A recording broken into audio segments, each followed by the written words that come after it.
Изначально я познакомился с Аней, дизайнером, который работала там. Мы с ней делали аватарки на Dota 2.ru за анкомонки, там, за мелочи, за какой-то респект. Потом, спустя некоторое время, мне было на тот момент лет 20, я ей написал и спросил, нужна ли ей какая-то помощь, либо есть ли какая-то вакансия для меня. Меня взяли на роль младшего дизайнера. Тогда я пришел в 17 году, в начале 17-го, и спустя 2-2,5 года меня назначили главным дизайнером во время редизайна. Тогда я имел еще агентский такой опыт. Во время того, как я работал в Team Spirit, помимо этого я фрилансил, работал на 99 дизайн. Там была довольно-таки конкурентная среда, и нужно было выполнять такую мультидисциплинарную задачу. И я занимался сайтами, айдентикой, оформлением соцсетей, в целом motion даже. В целом очень большой, объемный пул задач был. До того, как я пришел в Spirit, и вообще во время Spirit, я работал на фрилансе. Вообще, в целом, весь путь этот шел по фрилансу. Я работал какое-то время в шведской компании TouchBuddy. Сейчас это холдинг Buddy Company. Работал в киберспортивной команде Godsend. На протяжении года были разные фриланс-штуки. Работал в испанском офисе TouchBuddy. Получал просто опыт. Занимался печаткой, вебом, в целом рисовал логотипы, идентика, motion. У меня так вышло, что я, наверное, лет с 8, даже, наверное, раньше, когда я был у бабушки, она работала бухгалтером, и я часто у нее играл в компьютерные игры. У нее был дома компьютер, это был Pentium 2. И с этого, наверное, все и началось. В школе у меня, наверное, у самого первого в классе появился компьютер. Сначала это были гонки, потом это Counter-Strike. И после того, как появилась Dota, я, наверное, в Dota играл в бета-тесте в 2011-2012 году. Я был фанатом OG. Это был 16-17 год, когда OG показывали невероятную доту. В тот момент я довольно-таки часто и плотно играл именно в доту. По поводу киберспортивных организаций именно СНГ, мне больше всего импонировал Team Spirit. Тогда еще была эра Virtus.pro, но она уже почти заканчивалась. И не знаю, как-то Team Spirit были роднее в этом плане. Я не знаю почему, но в целом, когда были новостные инфоповоды, это тот же бег Габлака, БЗЗ, ФНГ, все эти ребята, за которыми хотелось следить, вот именно смотреть за этой дотой. В то время они вроде даже в Empire играли, а потом вот они перешли, и я уже пришел. Мое первое знакомство, оно было в Дискорде.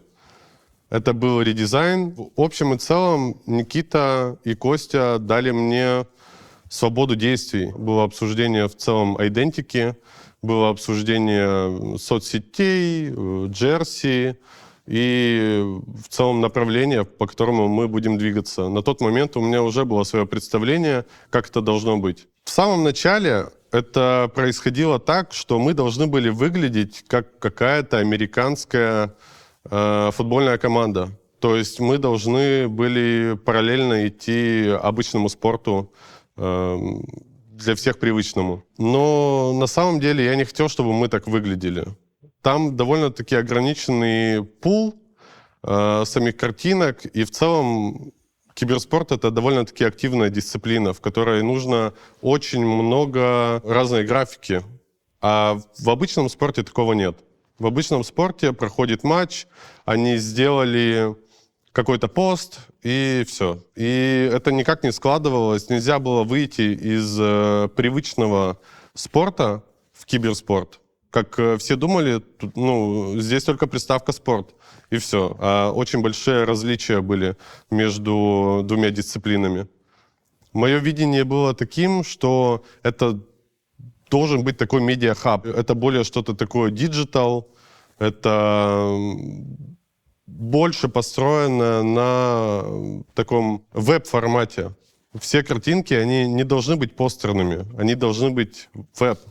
Вот, в принципе, та среда, в которой наш фанат нас и видит. Это странно было бы переходить на постеры. И все еще я вижу, как вся эта тенденция идет. Одни и те же картинки появляются в соцсетях, и все.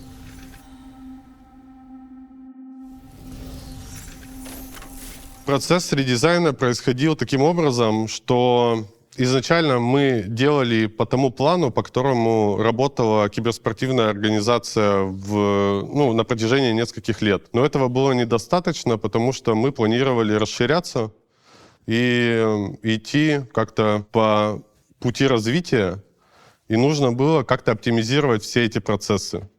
В первую очередь, во время редизайна мы перешли на фигму. Я оптимизировал все процессы так, чтобы я один мог это все делать. Мы сделали в фигме приложение внутри приложения на основе компонентов, в котором те же самые SMM-щики могли сами все менять без моего участия. И при этом я видел, как они это делают. За счет этого мы оптимизировали процесс. То есть я здесь уже не был нужен. Я мог заниматься другими задачами, которые для меня более важны. И в целом задач было очень много. Мы подписывали новые составы. Это новые джерси, новые фотографии, обработка фотографий. И в целом развитие нашего визуального стиля. Это больше всего занимало времени и так далее. Даже тот же самый Motion, этим занимался я. Джерси сначала обговаривалось у нас в Дискорде. С Никитой, с Костей, с Аней. Это были первые джерси, которые мы сделали. Они были с полоской посередине. И потом мы готовили джерси к International. И вот во время подготовки джерси к International также участие принимала Руслана, свой вклад туда вносила. И во время созвона и во время разговора мы пришли к той идее, что мы используем белую джерси. Сам белый цвет, он довольно-таки капризный, и нужно было сделать определенное нанесение.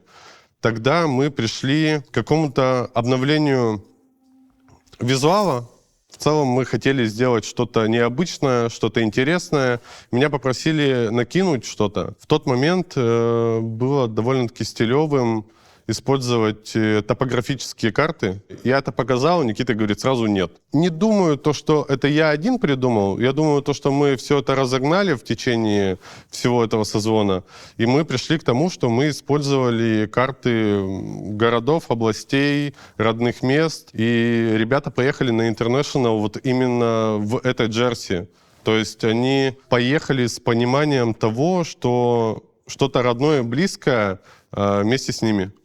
И они как бы несли, наверное, ответственность в этот момент. У нас еще был небольшой шильдик снизу под контурами, где был написан и город, и координаты. За счет этого и создавался весь такой вайб именно чего-то родного, чего-то ответственного.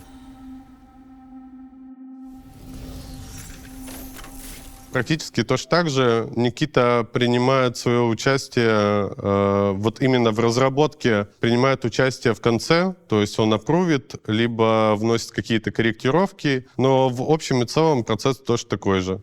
Мы накидываем какие-то идеи, созваниваемся, потом я предлагаю варианты, визуализацию, либо что-то от себя. Зачастую, когда я накидываю что-то, я отправляю, и мы уже приходим к какому-то решению. В процессе уже рождается какая-то новая джерси, новый дизайн, и мы это все привязываем к новому редизайну. Обычно у нас джерси выходят к какому-то событию. Редизайн самого джерси и дизайн этого события, ивента, они зачастую схожи, и имеют один, например, визуальный паттерн, один и тот же. Зачастую мы делали джерси для International. То есть у нас разделение года было на до и после International.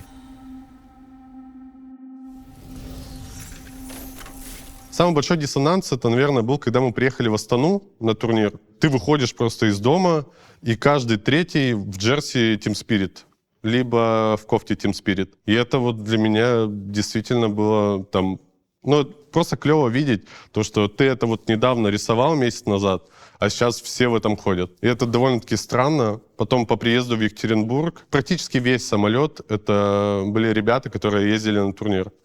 И они все в джерси, там купили какой-то мерч. Наверное, месяца 4 назад ходил в зал и видел чувака в футболке PGL Астана, то есть, который продавался только там, ограниченный дроп. Вот именно поездка на Астану, оплата была только билетов на сам ивент. Мы там с ребятами встретились, мы были в випке, а так билеты и отель я оплачивал сам, для того, чтобы просто увидеться со своими ребятами, друзьями, кто работает в Team Spirit. Был единственный турнир, на который я ездил. В основном у меня нет времени, чтобы посещать эти турниры. У нас зачастую довольно-таки плотная работа во время турнира, после.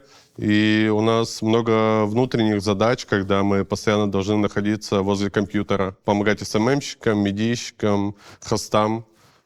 Также мы там правим какие-то нюансы. Например, там Слава фотографирует, и какой-то косяк может быть, то я всегда ему напишу и обсудим это.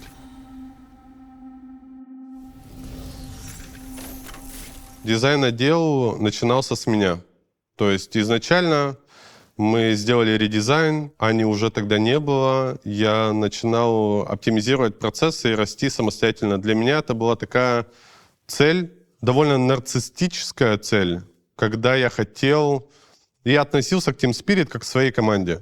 Как будто я делаю что-то для себя, что это мой проект. Все это происходило довольно-таки ревниво, ко всему, и хотелось, чтобы весь дизайн и в целом внутри вся установка, дисциплина, прогресс именно в самом дизайне и развитии команды, он был на самом лучшем уровне. Мой перфекционизм часто вредит, но при этом я всегда стараюсь как-то приходить к тому, чтобы мы делали самый лучший продукт. И вот когда пришло то время, когда я уже один не мог справляться, просто по объему задач, по количеству составов, мы уже взяли Колю. Николай — это наш сейчас middle дизайнер. Он пришел из рекламного агентства, и он сразу принялся за работу. Я не мог дать ему того времени на адаптацию. Он довольно-таки жестко и плотно вошел вот именно в сам процесс. Он на протяжении нескольких лет проработал со мной именно в задачах, которые там нужно было делать ASAP, и это зачастую SMM-посты, он работал на SMM. У нас не было, как сейчас идет развитие, мы не охватывали много дисциплин. У нас было всего 2 дисциплины, это Dota и Counter-Strike. Стали добавляться новые дисциплины. У нас появилась Лига Легенд, и на тот момент я начал задумываться о том, что нам нужен еще один человек. Но мы как-то взяли и справились вдвоем. И когда уже к нам добавился Mobile Legends, PUBG, и в целом объем работы именно фотографий, всего остального превысило наш физический ресурс, с помощью которого мы можем это делать, мы взяли на работу Мишу. Миша был практически без опыта, он не работал ни в каких киберспортивных организациях, а тем более в агентствах. И у нас появилась такая дизайн-академка, когда мы могли обучать своих сотрудников, и этот парень показался мне действительно гениальным. И он очень быстро учился. Буквально за месяц он схватил все азы. На следующий месяц у нас был редизайн Team Spirit. Обычно редизайн соцсетей происходит раз в год. И Миша довольно-таки легко адаптировался. Впоследствии все-таки нам показалось, что мало. Мало рук, мало времени нам для того, чтобы заниматься даже своими какими-то творческими задачами. Его не было, этого времени. Мы взяли Сашу, младшего дизайнера. Он нам дал те самые руки. У меня появилось время для того, чтобы обучать Мишу, заниматься дизайном с Колей и делегировать обязанности, которые раньше лежали на всех, то есть они размывались. И вот в конечном итоге сейчас у нас есть еще один дизайнер, еще один младший дизайнер. Он ушел из другой киберспортивной организации. В настоящий момент зачастую я занимаюсь более такой менеджерской задачей.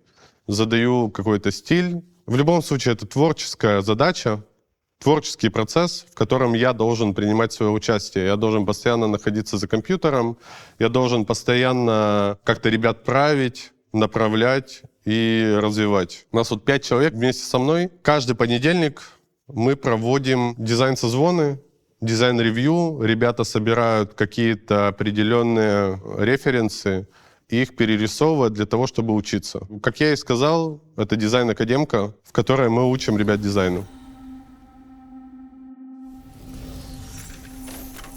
Воспитывать людей под себя, я думаю, что это просто приходит из-за необходимости. Наверное, в академке вряд ли это так, ну, в целом, в киберспортивном именно процессе.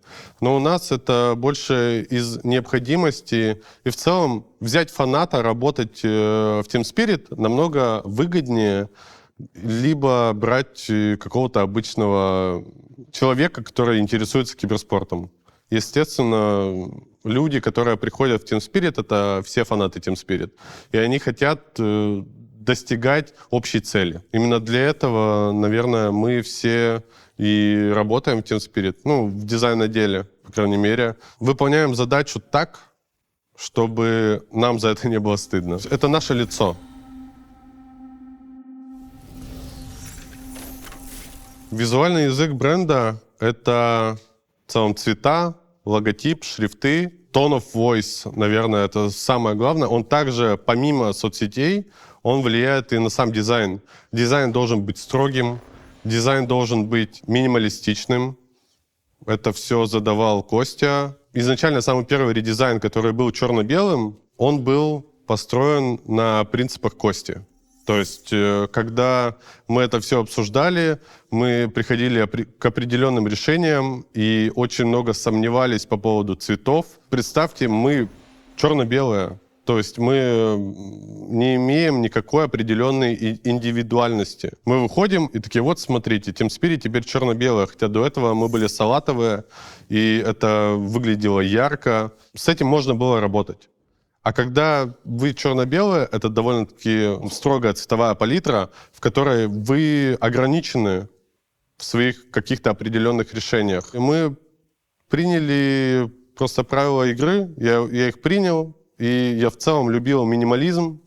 Я любил, как можно именно работать с простыми цветами, как их можно использовать. Самое тяжелое, наверное, это прийти к тому, что фото будут черно-белые. И когда у нас было обсуждение в Дискорде по поводу черно-белых фото, мы склонялись, либо это какие-то похоронные, траурные фотографии, либо это какие-то имиджевые и такие киношные фото. Зачастую у нас получались те самые киношные фото, и это выглядело прикольно в соцсетях. Суперсила Кости в его уверенности. В уверенности того, что все будет так, как в целом он запланировал. Это довольно-таки для меня всегда странно, потому что я всегда перепроверяю что-то, либо, ну, он наверняка так же делает, и либо что-то сомневаюсь в каких-то своих решениях, а Костя, он пришел, сказал, что должно быть так и никак иначе, и все. Либо я ему предлагаю какие-то решения, и он выбирает одну из них. Когда я там в смятениях, не знаю, может быть, создать еще какие-то решения, либо прийти еще к чему-то. То есть он довольно-таки уверенно подходит к этому процессу, уверенно знает, как это все должно выглядеть. Суперсила Никиты, я думаю, что это доверие. С точки зрения маркетинга и дизайна, то, как они дали мне свободу, и то, как они доверились, именно моему вкусу Кости. В этом есть вся суперсила. Потому что относительно составов там другой подход. А именно в медиа и дизайне доверие к людям и доверие к их решениям, это и является суперсилой. Ну и, конечно же, дальновидность Никиты. Он может предсказывать банально будущее. Когда мы обсуждали какие-то вещи, он мог невзначай просто сказать, что это будет так, а это так. И мы такие, ну, возможно, это так оно и будет. Попробуем, посмотрим. И это всегда сбывалось. Какие-то ошибки он мог предвидеть заранее, но при этом он никогда нас не ограничивал и всегда давал нам возможность ошибиться и учиться самим. И это, наверное, самое классное в Team Spirit, что было, что я мог работать сам на себя, по сути. Я получал свободу, я получал возможность учиться и получать те данные и аналитику с точки зрения бренда и роста бренда. Фанат Team Spirit. Изначально мы думали, что это люди 16-17 лет. Но к тому времени, когда я начал смотреть статистику, я начал ее изучать, я понял, что это плюс-минус моего возраста человек. На тот момент это было 25-24 года. Это мужчина из СНГ, так как русскоговорящий. И устройства, с которых смотрели, в тот момент, когда я получал полную статистику из «Контакта», это было, наверное, 40/60. Очень много людей, кто смотрел с компьютера. На текущий момент очень сильно сместилось потребление контента на мобильный контент. Самый тяжелый дизайн — это дизайн для Китая. Когда пришли к нам с запросом того, что мы должны делать шаблон для Китая, мы в целом подумали, ну, ничего такого, мы будем те же самые шаблоны просто переносить, и все. Но проблема с Китаем такая, что в первую очередь мы очень любим Китай, потому что там очень большие охваты. А проблема с Китаем в том, что когда ты создаешь композицию, есть длина строки, например, предложения на русском языке и на английском. И плюс-минус длина строки совпадает. Но когда это на китайском языке, естественно, одно предложение может состоять из 2 иероглифов. И тебе приходится всю картинку переделывать, либо изначально строить весь дизайн, основываясь и смотря именно на китайский язык. Поэтому слишком много возникало переделок, правок, когда у нас появились китайские соцсети. При этом они еще имели другой размер изображения. Даже те же самые превьюшки, у нас они в YouTube идут и ВКонтакте 16:9, а в Китае это 4:3. Китайская культура, я ее недавно начал изучать, потому что мы недавно только открыли именно соцсети. Китайское потребление информации, оно отличается от нашего. Нам нужно, чтобы у нас было все разбито по блокам. Когда мы смотрим на композицию в общем и целом, мы ее визуально разбиваем. В Китае же так не принято. У них принято, когда у них идет нагромождение информации. Им нужно видеть всю информацию целостно. Для нас же нужно видеть информацию именно по блокам. И когда мы именно приходили к дизайну Team Spirit, мы сделали такую вещь, что мы перенесли дизайн приложений и в целом основывались на UI-дизайне для того, чтобы быстро собирать тот самый дизайн. То есть у нас посты и SMM, они выглядят как приложение, но при этом без каких-то активных кнопок. И это легко считывается, потому что был бум на приложение, был бум именно на такой веб-дизайн. И я подумал, что это будет прикольно, что мы перенесем там дизайн приложения на шаблоны, и это хорошо подходит, это хорошо компонует всю информацию, которая нам нужна. Мы можем вставлять туда фотографии, мы можем убрать лишнюю информацию, которая до этого была, и это не выглядит как постеры. И это очень легко можно менять. Меняя блоки, передвигая их по-разному. В Китае, естественно, это, наверное, не принято, но при этом все равно Китай немножко, он европезируется. В целом тот же самый дизайн ТикТока, либо дизайн каких-то китайских приложений, которые сейчас есть, они не имеют такой большой стены текста. Если вы помните, дизайн, наверное, Алиэкспресса, когда он только пришел, и были разные Алибаба и так далее, сайты китайского происхождения, в 2012-13 году, если вы смотрели на этот сайт, то там была просто неразбериха. А для них это нормальный дизайн. То есть для них это понятный, нормальный дизайн, которым они пользуются. А для нас это какая-то стена текста. В целом, информация по Китаю, она всегда ресерчится во время работы. То есть тебе всегда интересно узнавать, что это за праздники, почему они проходят и какой визуал они с собой несут. И постоянно приходится пользоваться тем же самым Zekul, это китайский Behance, для того, чтобы в целом смотреть, какой визуал они у себя используют, и применять те же самые наработки у нас. Самое сложное еще, вот именно в китайской культуре, это шрифты. Я буду говорить с точки зрения дизайна. Шрифты, там их очень тяжело искать. Довольно-таки тяжело найти под какой-то спецпроект, под наш TeamSpirit-овский, одинаковые шрифты как для английского языка, для русского, так и для китайского. То есть они должны быть визуально похожи, но при этом должны иметь какую-то определенную лицензию, либо стоить недорого, потому что нерационально использовать там большой бюджет, тратить только на шрифты. Поэтому это занимает очень много времени, и это отнимает очень много сил, за счет ресерча, за счет того, что китайский язык, он разный. Он есть традиционный, есть упрощенный. Есть дополнительные вариации, когда каких-то определенных символов просто нету в шрифте. И тебе приходится заново все искать.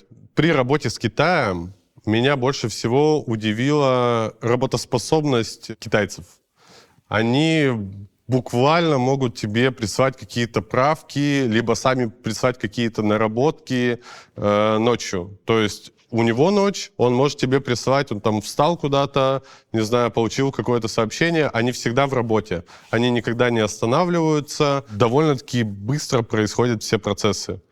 Иногда бывает такое, что кто-то может не отвечать, например, но зачастую это всегда довольно-таки быстрый процесс. В Китае люди приняли нас после победы в Counter-Strike довольно-таки положительно. Для нас вообще в целом, когда мы смотрели все эти турниры, а я смотрю каждый турнир и практически каждый матч, потому что я нахожусь рядом с СММщиками, мы всегда в Дискорде, я всегда слежу за всеми матчами. Мы смотрели матчи, и зачастую, когда мы приезжали в какие-то другие страны, у нас не было особой поддержки. Когда мы выступали в Китае, эта поддержка была, и поддержка была колоссальной. Есть две победы. Это победа на первом интернешнале и победа на Катовице, когда Боря утащил маркер. По поводу победы на SZ International, это была самая непредсказуемая победа. Мы сидели в этот момент в Дискорде. На тот момент все СММщики собирались на каждый матч. И то есть мы все, Head SMM, я, СММщики, все сидели и смотрели этот матч, и мы готовили уже посты, каждую ступень до финала мы готовили посты о том, что вот сейчас мы вылетаем. То есть занимаем какое-то определенное место. И постоянно приходилось менять эту картинку, потому что мы ее не делали заранее.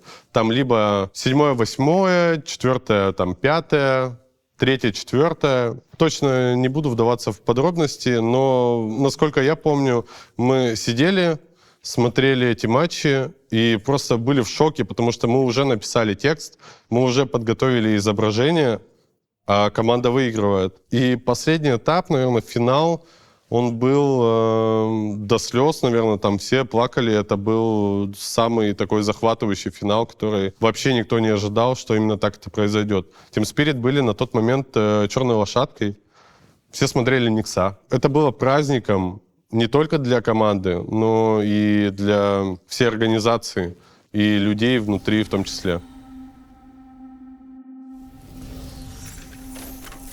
Во время того, когда сносили трон на самой последней карте, завершающей, действительно появились слезы. Мы просто замолчали в тот момент, когда все это произошло.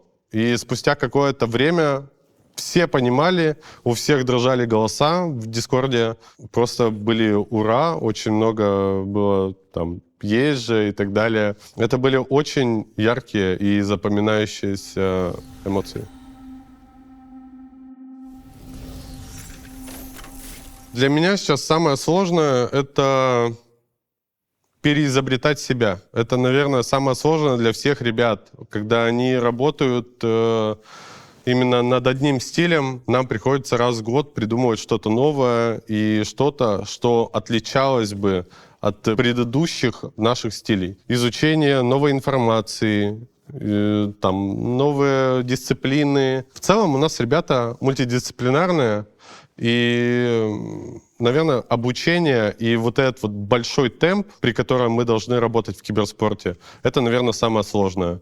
А так, в целом, мы всегда справляемся со своими задачами, всегда стараемся делать лучший дизайн. Мне кажется, это проблема инструментов, в котором мы работаем. Изначально переход на фигму, с фотошопа на фигму, это была необходимость. Необходимость для того, чтобы я мог заниматься какими-то другими задачами и выстраивать другие процессы.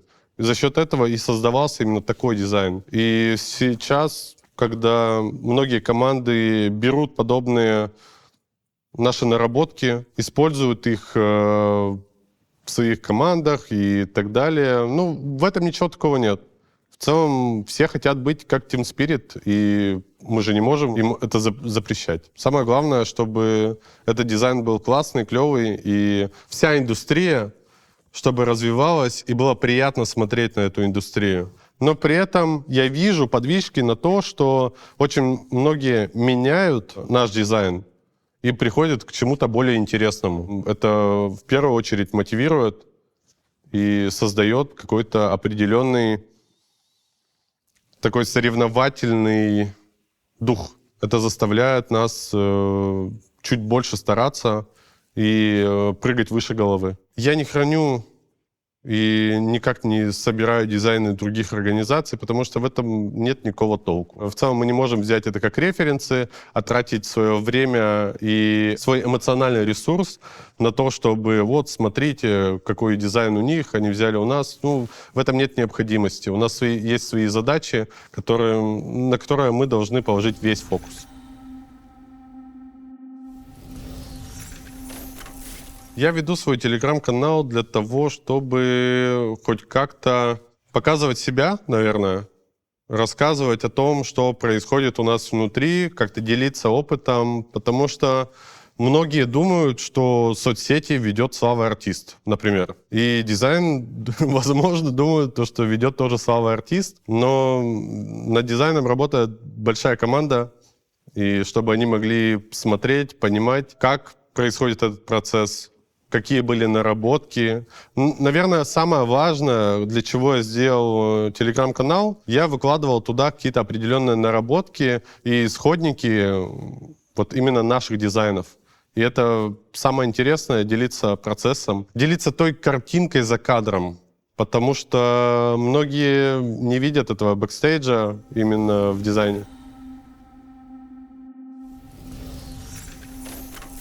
Работа в Team Spirit позволила мне какие-то закрыть свои гештальды. Когда я работал на фрилансе и в целом начинал заниматься именно дизайном, я очень хотел поработать над каким-то проектом. И так вышло, что Никита и Костя дали мне такую возможность и дали мне заниматься этим самостоятельно с точки зрения дизайна и какой-то определенной аналитики. В процессе я никогда не работал в команде. Я никогда не работал с другими людьми. Зачастую коммуникация была я и заказчик. Больше никакой коммуникации не было. И я получил в Team Spirit для себя друзей, я получил опыт, как работать с людьми, и опыт именно коммуникации, в построении процессов. Очень много для меня казалось легким именно то, как внутри процессы выстраиваются, но на самом деле это не так. Для всего нужен подход, даже уметь разговаривать с людьми, всегда нужен подход, всегда нужно какое-то обучение. Например, где-то лет в 26-27, ближе к 27, я загнался по такому поводу, что я пришел к тому, что я за 27 лет я не умею разговаривать. И это было действительно проблемой, когда штат начал расширяться, когда стало приходить очень много людей, мне приходилось заново учиться разговаривать, именно поддерживать корпоративный тон, работать в коллективе, общаться с ребятами более профессионально. Обычно мы до этого работали и общались как друзья. Каждый мог себе позволить общаться как с другом. На тот момент мы все были друзьями, ну, как сейчас. Но когда стали приходить новые люди, пришлось погружать их именно в корпоративную такую систему, и мы оказались в той же самой системе. И для того, чтобы все процессы были не токсичными, адекватными и выстраивались правильно, для этого именно и пришлось учиться по-новому разговаривать. Но все равно мы приходим к тому, что мы все друзья и можем общаться так, как хотим.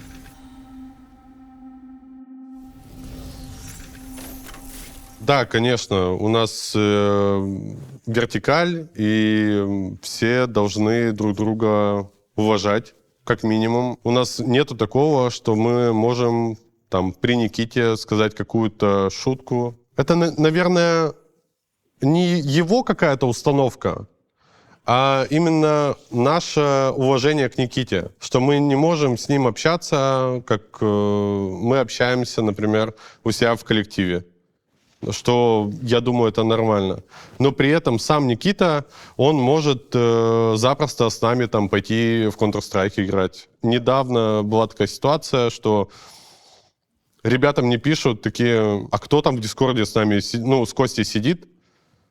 Нас зовут поиграть в КС-ку. Я говорю, вот это Никита сел. Ребята были в смятении, стеснялись зайти туда, но в целом собрали лобби из 5 и очень классно поиграли.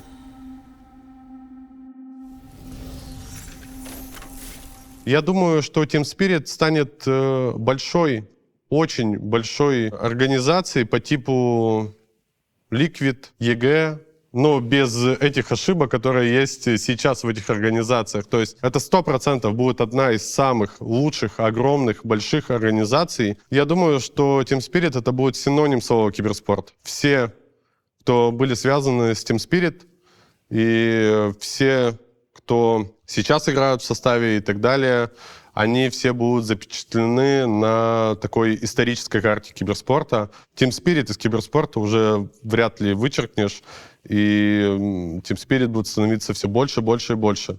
Это будет большая мультидисциплинарная организация, где будут расти новые таланты, где будут развиваться новые игроки.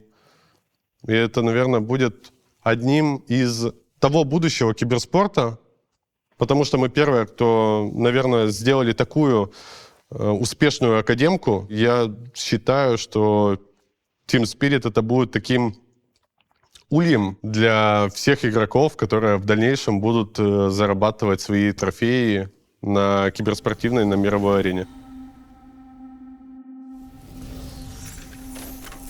Я думаю, что у меня все будет отлично. Я думаю, что с точки зрения дизайна у меня всегда складывалось такое ощущение, что я каждый раз иду на какую-то новую ступень. И каждый раз я прохожу и получаю для себя опыт. Я, наверное, фокусируюсь больше на процессе, чем на том результате. Потому что результат мне всегда не нравится. То, что у нас в Team Spirit, из-за того, что я перфекционист, мне всегда нужно больше времени. Из-за дедлайнов мне приходится делать ту работу, которая вот чуть-чуть и не дотягивать до самой лучшей. Но мне кажется, это просто какие-то мыслительные проблемы и процессы именно с точки зрения перфекционизма. Я никогда не смогу добиться самого лучшего результата, но мне кажется, это только плюс. Главное, то, что я осознаю, и через 10 лет, мне кажется, дизайн очень сильно поменяется. Через 10 лет нужно будет иметь больше опыта, который я и буду получать. Не знаю, вижу ли я себя в киберспорте, но в настоящий момент все ребята, которые работают в киберспорте, я думаю, они заработали себе будущее, можно так сказать. Потому что киберспорт — это довольно-таки узкая дисциплина, в которой нужна большая экспертиза. И в настоящий момент это имеет очень узкий пул людей, которые имеют эту экспертизу. И чем больше они проработают, тем они будут более востребованы. Если не Spirit, то ничего, наверное. Team Spirit плотно связан с моей жизнью. С 20 лет, на протяжении 8 лет я здесь работаю. Это практически вся моя такая осознанная, взрослая жизнь. Она проходила через тот опыт, который я получал. Team Spirit — это монументальная, устойчивая вещь, устойчивая организация. Если не Team Spirit, то не будет трехкратного чемпиона The International. Наверное, так.